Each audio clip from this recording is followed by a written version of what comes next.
છે જીએસએફસીના ફિનાન્સના વાઇસ પ્રેસિડેન્ટ અને CFO S K. Bajpai sir. Good afternoon, स्वागत है सीएनबीसी बाजार पर। बाजपेयी सर, एक शुरुआत करना चाहेंगे। नंबर्स के फ्रंट पर एक स्ट्रॉन्ग रेवेन्यू ग्रोथ देख रहे हैं क्वार्टर 4 में, बट एबिटा मार्जिन सर यहाँ से देखें तो एक डिक्लाइन है 4.2% से 3.1%। सर, की cost pressures during this quarters क्या देखने को मिल रहे हैं, वो समझना चाहेंगे। हाँ मैडम, सही बात है। जैसा आपने बताया, सेल्स रेवेन्यू तो बहुत अच्छा 37% ग्रोथ है। 2633 करोड़ रुपए का सेल्स हमने रिकॉर्ड किया है। पीबीटी और पैट और एबिटा लेवल जो है, जो थोड़े कम हुए हैं, उसका मुख्य कारण यही है कि क्वार्टर 4 में हम लोग थोड़ा सा प्रोविजन करते हैं, जो कि कंटिजेंट लायबिलिटी से हम प्रोविजन में शिफ्ट करते हैं, जो भी लायबिलिटी हमारी एक्रू होती है। और दूसरा, रॉ मटेरियल के प्राइसेस में, जैसा आपने जानते हैं कि भी क्रूड जो डेरिवेटिव्स हैं, और उसके रॉ मटेरियल प्राइसेस में बहुत ज़्यादा बढ़ोतरी हो गई थी, जिससे कि थोड़ा-सा प्रॉफिट हिट हुआ है। बाकी अभी हमने सब रॉ मटेरियल का टाई अप कर लिया है, और आगे के आने वाले तिमाही नतीजों में इसका कोई खास असर नहीं पड़ेगा। जी सर, जैसे कि रेवेन्यू काफ़ी स्ट्रॉन्ग ग्रोथ यहाँ से क्वार्टर 4 में देखने को मिला, तो कंट्रीब्यूशन समझना चाहेंगे रेवेन्यू ग्रोथ के पीछे। फर्टिलाइज़र या फिर इंडस्ट्रियल प्रोडक्ट्स, और कौन से सेगमेंट्स यहाँ से ड्राइव किए और आने वाले समय के लिए ड्राइव करेंगे इस सेगमेंट के ग्रोथ को। ये फर्टिलाइजर तो हमारा मेन फोकस यही रहता है कि जितना ज़्यादा से ज़्यादा हम फर्टिलाइजर प्रोड्यूस कर सकें, या फर्टिलाइजर को इंपोर्ट करके किसानों के लिए दे सकें, वही कंपनी का लक्ष्य रहता है। इसलिए हमको फर्टिलाइजर में हमने अच्छा रिकॉर्ड ग्रोथ किया है सेल्स में। और वॉल्यूम वाइज भी आप अगर देखेंगे तो 22,31,000 मीट्रिक टन हमने during the year fertiliser market में उतारा है। अगर आप फाइनेंशियल ईयर के पूरे नतीजे देखेंगे तो प्रॉफिट भी अच्छा है, ग्रोथ है, 15-14% की बढ़ोतरी पीबीटी और पैट लेवल पे हुई है। लेकिन केवल क्वार्टर 4 देखेंगे, क्वार्टर 4 जरा लीन सीजन रहता है फर्टिलाइजर सेक्टर के लिए, इसलिए थोड़ा प्रॉफिटेबिलिटी डाउन है। जहाँ तक आईपी सेगमेंट का सवाल है, आईपी सेगमेंट में हमने रिकॉर्ड इस बार एबिट दर्ज किया है, 200 करोड़ का साल में एबिट दर्ज किया है, जिसमें कि 113 करोड़ एबिट केवल हमारा क्वार्टर 4 का है। तो ये आईपी सेगमेंट में हमने काफी अच्छा प्रदर्शन किया है। जैसा कि आप जानते हैं कि भी जो विश्व में उथल-पुथल चल रही है और हार्मोज से माल नहीं आ रहा है, उसके कारण सारे आईपी प्रोडक्ट्स में हमारे भाव में इजाफा हुआ है। जैसे बेंजीन और कैप्रोलैक्टम, मेलामाइन, सभी प्रोडक्ट में अच्छा मार्जिन देखने को हमको मिला है।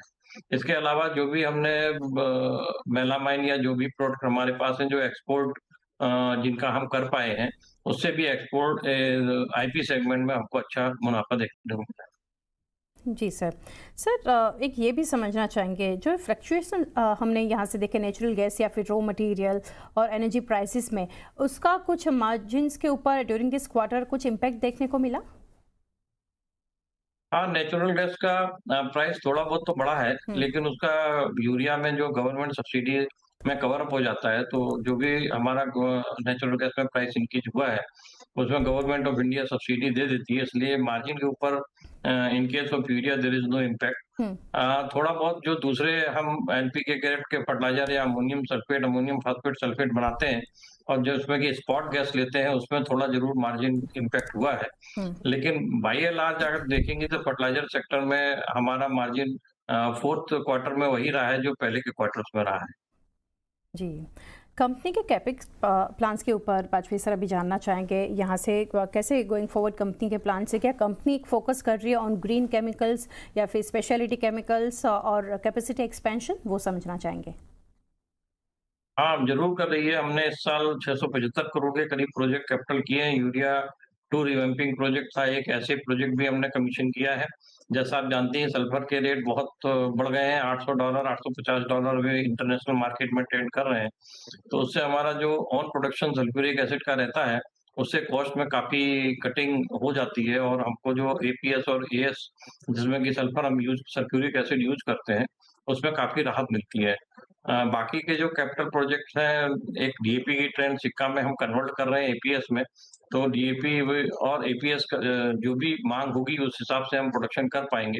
वो अभी 2-3 महीने में जुलाई-अगस्त तक कंप्लीट हो जाएगा ये प्रोजेक्ट, और वो तैयार हो जाएगी एपीएस प्रोडक्शन के लिए भी।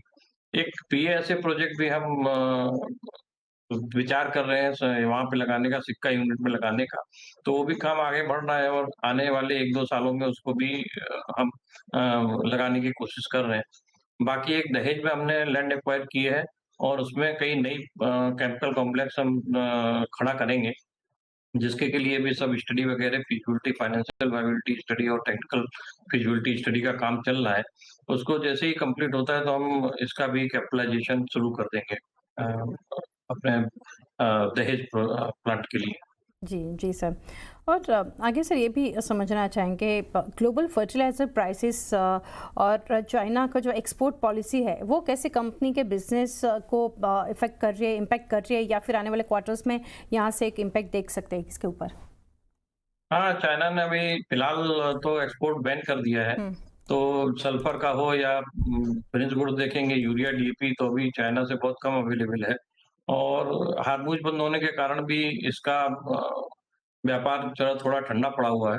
लेकिन हम दूसरी जगह से जितना भी कोशिश हो रही है, जितना भी हम अरेंज कर सकते हैं, हम इम्पोर्ट कर रहे हैं।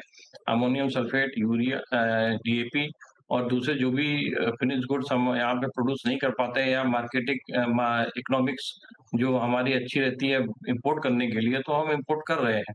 लेकिन ज़रूर भारतीय बाज़ार में ये जो एक्सपोर्ट बैन लगा हुआ है और जो ये चल रहा है अमेरिका और ईरान के बीच में, उससे हमको थोड़ा-सा ये एनर्जी सेक्टर में या जो भी हमारी अमोनिया या दूसरे रॉ मटेरियल्स आते हैं, उसमें थोड़ी-सी अड़चन तो ज़रूर है।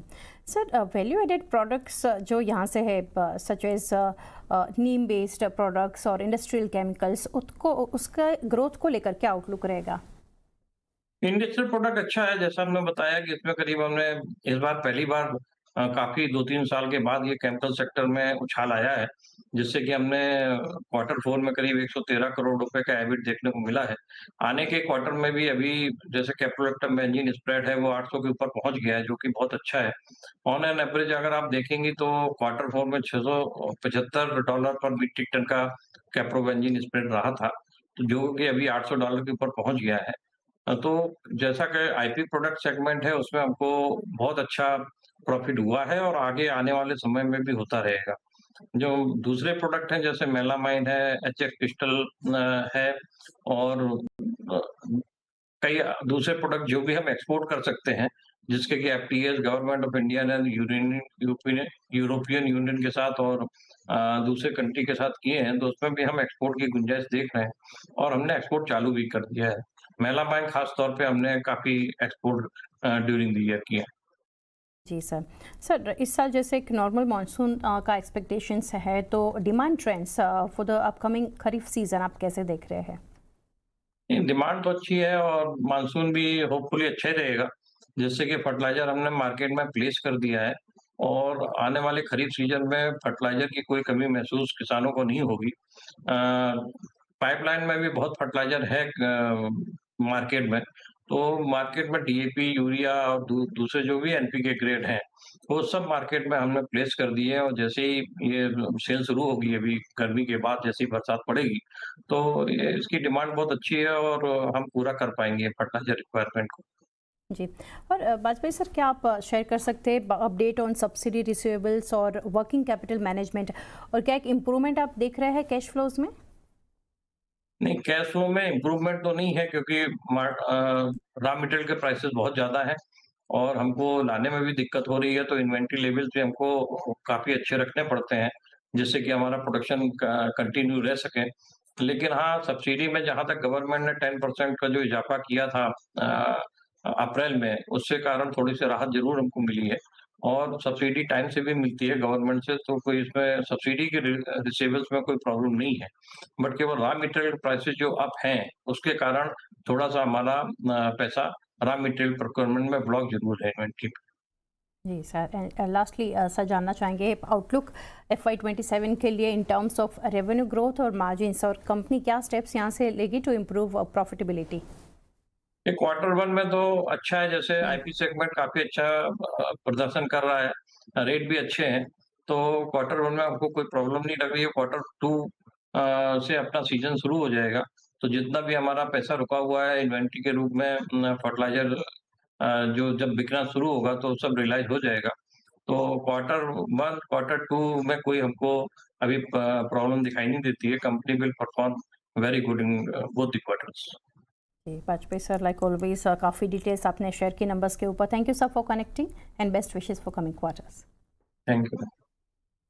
તો જીએસએફસીના મેનેજમેન્ટ સાથે આપણે ચર્ચા કરી નંબર્સ અને જે રીતે રેવન્યુ ગ્રોથ ઘણું સ્ટ્રોંગ આ ક્વાર્ટરમાં કંપની દ્વારા જોઈ રહ્યા છે, પરંતુ માર્જિન્સમાં એક થોડો ઘટાડો છે, પરંતુ કઈ રીતે હવે આવનારી યોજના છે એ કંપનીના મેનેજમેન્ટે આપણને જણાવ્યું। સ્ટોક પ્રાઇસ જોઈએ અત્યારે 170 આસપાસ જોઈ રહ્યા છીએ, 0.5% મજબૂતી સાથે જીએસએફસી। એ સાથે